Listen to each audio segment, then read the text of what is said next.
नमस्कार बच्चों। आज बसंत पंचमी है, जैसे कि सभी लोग जानते हैं।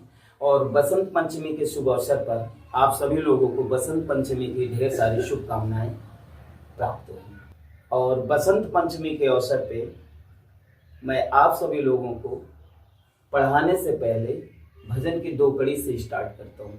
ठीक है, शायद ये भजन या भजन की 2 कड़ियाँ आपके जीवन में उत्साह और निराशा को दूर करते हुए उत्साह भरेगी। यकीनन जब कोई कार्य करो तो उत्साह से लबरेज होना चाहिए, उत्साह से भरे होना चाहिए।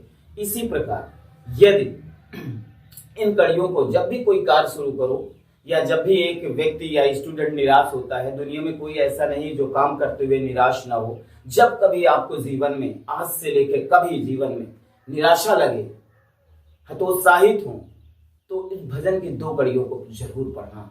और मेरा दावा है कि इन 2 कड़ियों को पढ़ने के बाद आप उत्साह से बिल्कुल भर जाएंगे और निराशा आपके मस्तिष्क से दूर हो जाएगी। ठीक है, ओके, सुनाऊं? क्यों बच्चों, सुनाऊं? सुनना चाहते हो? चलिए सुनाता हूं। ये प्रार्थना दिल की बेकार नहीं होगी, ये प्रार्थना दिल की बेकार नहीं होगी। मुझे पूरा भरोसा मेरी हार नहीं होगी, मुझे पूरा भरोसा मेरी हार नहीं होगी। विश्वास नानी का द्रौपदी का रंग लाया, विश्वास नानी का द्रौपदी का रंग लाया। बहना का भाई बन खुद सांवराया, इज्जत जमाने में शर्मसार नहीं होगी। मुझे पूरा भरोसा मेरी हार नहीं होगी। Thank you, thank you, thank you.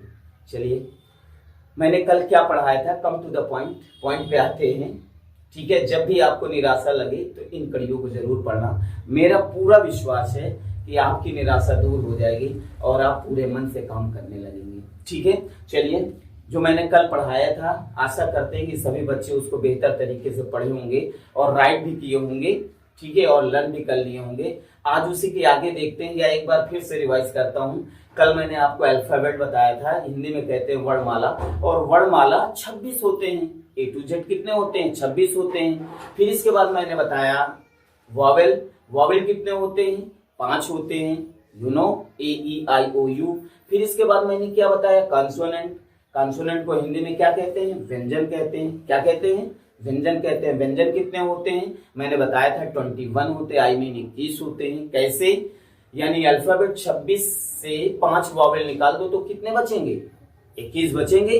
बताइएगा, क्योंकि मैथ मेरी थोड़ी कमजोर है। कितने बचेंगे? 21 बचेंगे। That is clear. इसके बाद फिर मैंने बताया था पार्ट्स ऑफ स्पीच, जिसको हिंदी में शब्द भेद कहते हैं। शब्द भेद किसे कहते हैं? एक बार फिर से मैं रिवाइज कर रहा हूँ। वाक्य में प्रयोग के अनुसार शब्दों को भिन्न भिन्न भागों में बांटा गया है, इन्हें पार्ट्स ऑफ स्पीच कहते हैं। ठीक है, फिर इसके बाद मैंने बताया था कि पार्ट्स ऑफ स्पीच कितने प्रकार के होते हैं। How many kinds of parts of speech? तो मैंने बताया था देयर आर 8 टाइप्स, 8 प्रकार के होते हैं। यही बताया था ना? कौन कौन से? Noun, pronoun, adjective, verb, adverb, preposition, conjunction, interjection. यही बताया था।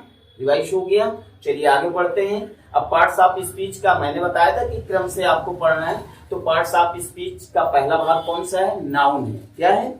नाउन है। तो आप सभी लोग आज क्या पढ़ेंगे? नाउन। और नाउन को विस्तार से पढ़ेंगे एग्जाम व्यू से और कंपटीशन व्यू से। ठीक है, जिसमें सभी बच्चे पूरे मन के साथ, लगन के साथ वॉच करेंगे और बेहतर तरीके से पढ़ेंगे। That is clear. आगे बढ़े, शाबाश, आगे बढ़ते हैं। तो हेडिंग डालते हैं नाउन। पहला कौन सा भाग है? नाउन का भाग है। क्या है? नाउन। इसकी बहुत परिचित परिभाषा है यदि आपको नाउन नाउन को हिंदी में क्या कहते हैं, संज्ञा कहते हैं। क्या कहते हैं बेटा, संज्ञा कहते हैं। सभी लोग जानते हैं। अरे हिंदी वाले सर ने पढ़ाया नहीं, संज्ञा पढ़ा होगा आपने। तो बस नाउन को हिंदी में क्या कहते हैं, संज्ञा कहते हैं। अब बात आती है कि संज्ञा किसे कहते हैं। तो बेटा संज्ञा में 4 चीज याद रखो। मैं आपको बता रहा हूं, आप कभी जीवन में भूलोगे नहीं संज्ञा की परिभाषा या नाउन की परिभाषा। संज्ञा में कितने कितने यानी आई मीन संज्ञा किसे कहते हैं, अब आपको जानना है। इसमें 4 चीज याद रखना है। क्या याद रखना है, व्यक्ति। व्यक्ति बोले तो पर्सन। क्या होता है, पर्सन। पर्सन मीन क्या होता है, व्यक्ति। क्या होता है, व्यक्ति। ठीक है। फिर इसके बाद क्या आता है,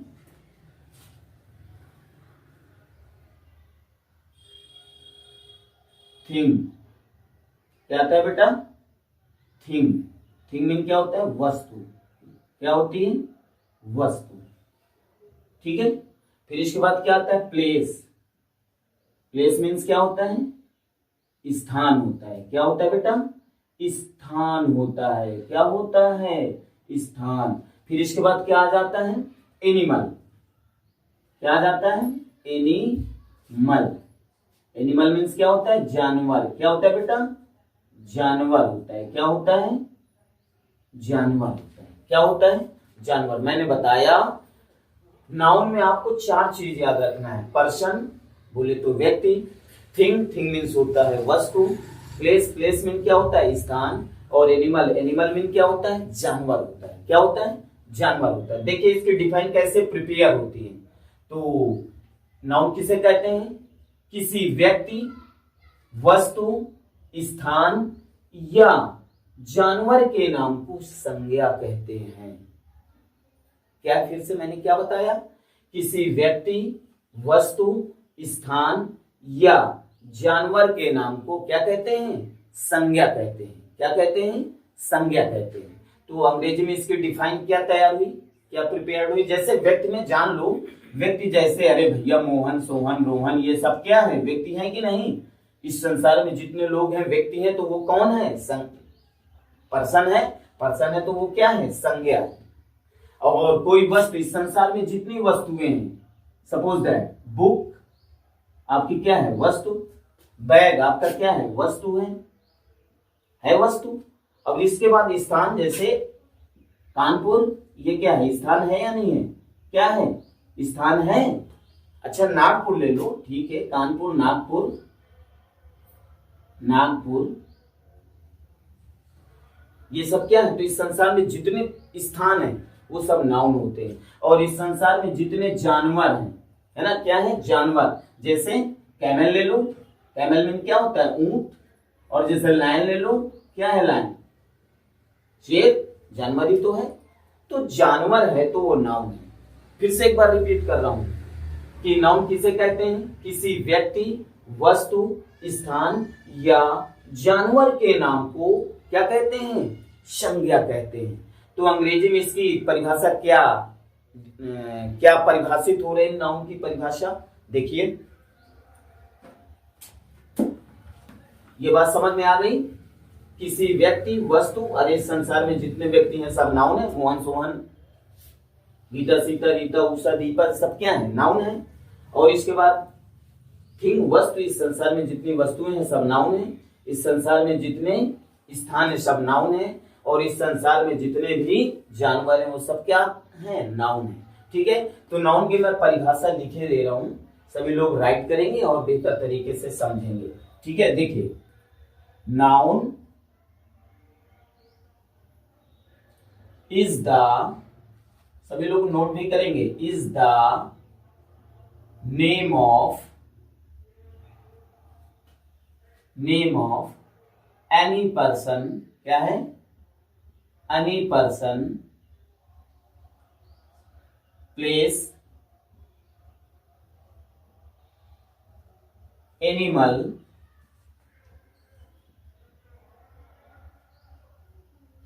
आर, थिंग। ये प्रिपेयर्ड हो गई। नाउन की परिभाषा क्या बताई गई बेटा, noun is the name of any person, place, animal और थिंग। मेरे साथ बोलिए, सारे बच्चे बोलेंगे। Noun is the name of any person, place, animal और थिंग।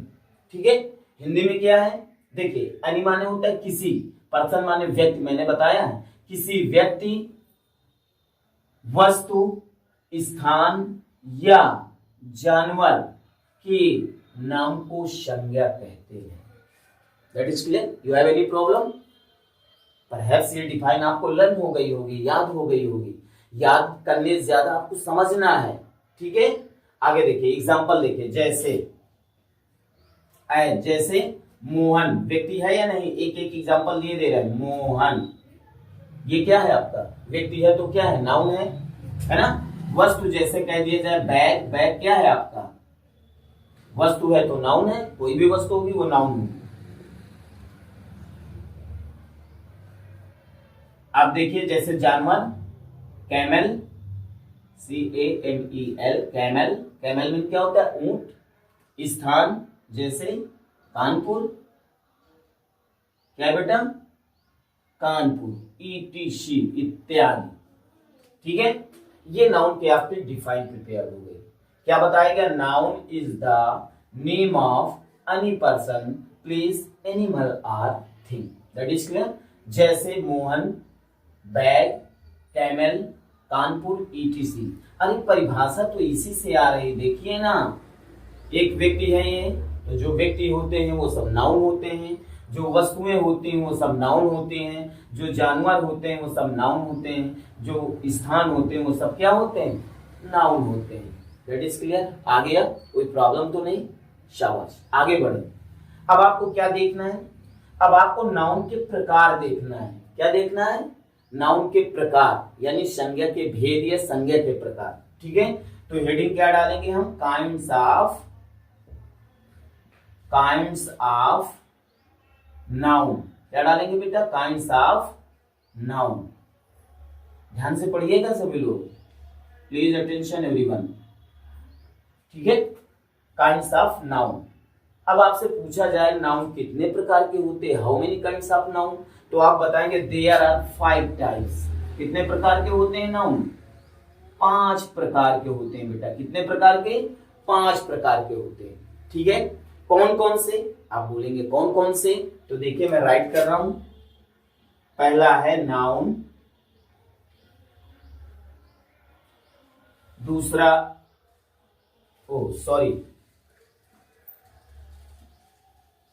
नाउन के प्रकार जानना है ना, तो पहला है प्रॉपर नाउन। कौन सा बेटा?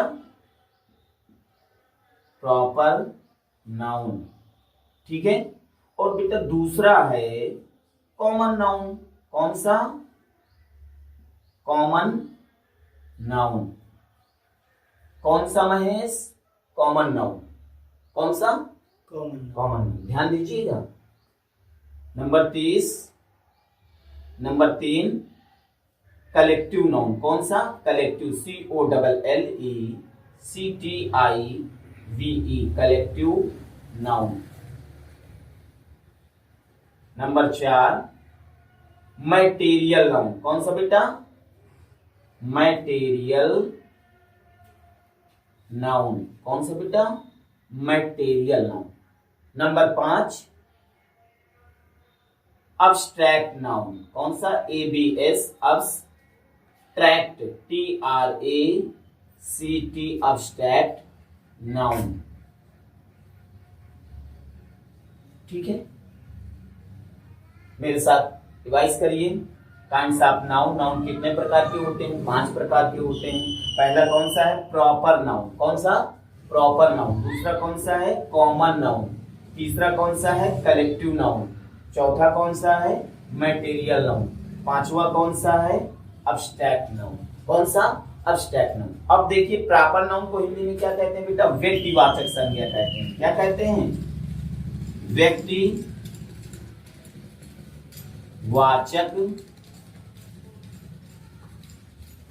संज्ञा।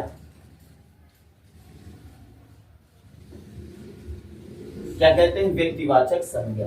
और कॉमन नाउन को क्या कहते हैं, जातिवाचक संज्ञा। क्या कहते हैं बेटा, जातिवाचक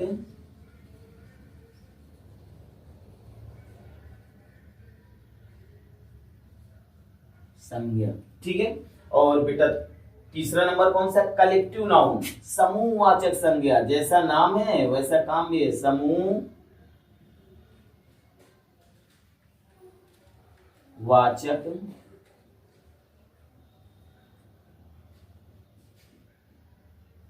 संज्ञा। ठीक है। Number 4 material noun. अरे मटेरियल कहेंगे ना, आपके पास कुछ मटेरियल है, अरे मटेरियल मतलब पदार्थ या धातुवाचक संज्ञा। क्या बेटा, पदार्थ या धातु वाचक संज्ञा। ठीक है, शॉर्ट में लिख देना, पदार्थ या धातुवाचक संज्ञा, चाहे पदार्थवाचक संज्ञा कहो या धातुवाचक संज्ञा कहो। अब्स्ट्रैक्ट नाउन, अब्स्ट्रैक्ट नाउन को क्या कहते हैं बेटा, भाववाचक संज्ञा। क्या कहते हैं, भाववाचक संज्ञा। क्या कहते हैं, भाववाचक संज्ञा। ठीक है, ये 5 हो गए। ठीक है, क्लियर हुआ, आ जाएगा सभी लोगों को ईमानदारी से। लेकिन जब मैं ईमानदारी से आपको पढ़ा रहा हूं तो आपको ईमानदारी से पढ़ना होगा। ठीक है, और पढ़ना बहुत जरूरी है ना। शिक्षा वो है जो एक इंसान के जीवन को आदर्श और महान बना सकती है। ठीक है, मैंने कई बार बताया है और आज फिर बता रहा हूं, है ना, कि एक शाहबलूत का पेड़ होता है जिसको अंग्रेजी में ओक कहते हैं। ठीक है, और एक लिली होती है, कुमुदनी, है ना, जो मई के महीने में खिलती है एक दिन के लिए। ओक जो वृक्ष होता है, 2 ऑप्शन है, एक ऑप्शन चुनना है आपको। ओक जो वृक्ष होता है वो 300 साल तक जीता है और अंत में लकड़ी के लट्ठे की भांति सूख कर गिर जाता है, वातावरण में कोई अपना प्रभाव नहीं डालता। लेकिन एक कुमुदनी का पुष्प होता है, एक कुमुदनी का फूल होता है जो एक दिन के लिए खिलता है या कुछ समय के लिए खिलता है, लेकिन जब खिलता है तो अपने पूरे वातावरण को प्रकाशमय और सुगंधित कर देता है। अब ये डिसीजन आपको चुनना है। इसका तात्पर्य, इससे सीख ये मिलती है कि कम समय में भी जीवन को आदर्श और महान बनाया जा सकता है। बस आपके अंदर लगन चाहिए, क्योंकि बेटा लगन और कड़ी मेहनत ही इस संसार में सबसे बड़ा शिक्षक होता है। अगर आप नहीं पढ़ना चाहते तो दुनिया में आपको कोई नहीं पढ़ा सकता, और यदि आप पढ़ना चाहते हैं तो आपको कोई आने से या पढ़ने से रोक भी नहीं सकता। बस आपके अंदर लगन चाहिए। चलिए, थैंक यू सो मच। और इनफैक्ट यदि आपको वीडियो अच्छा लग रहा हो, समझ में आया हो, नहीं लग रहा हो कि नहीं यहाँ पर पढ़ के हम बेहतर मुकाम तक पहुंच सकते हैं, तो वीडियो को लाइक और सब्सक्राइब करो और शेयर भी करो। और सबसे पहली बात ये है कि आप लोग बेहतर तरीके से मेहनत करें। ठीक है, यानी जो भी पढ़ा जाए उसे आपको पढ़ना है, रिवाइज करना है, लिखना है। ठीक है, विचार करना है, चिंतन करना है, उसको अपने जीवन में उतारना है, अपने मस्तिष्क में उतारना है। दावा करता हूं आपको अंग्रेजी आने से कोई रोक नहीं सकता। क्यों? क्योंकि मैं आपको 0 से ही पढ़ा रहा हूं। अगर ये चीजें आप बेहतर तरीके से याद करते चलेंगे, पढ़ते जाएंगे, तो आने वाले, क्यों? क्योंकि छोटी छोटी चीजों से ही बड़ी चीज का निर्माण होता है। ये छोटी छोटी चीजें जो कि एग्जाम के दृष्टि से भी महत्वपूर्ण है और कंपटीशन में भी यही सारी चीजें आती है। ठीक है, तो अभी आपको बेहतर तरीके से तैयार करते हुए चलना है। ठीक है, थैंक यू सो मच।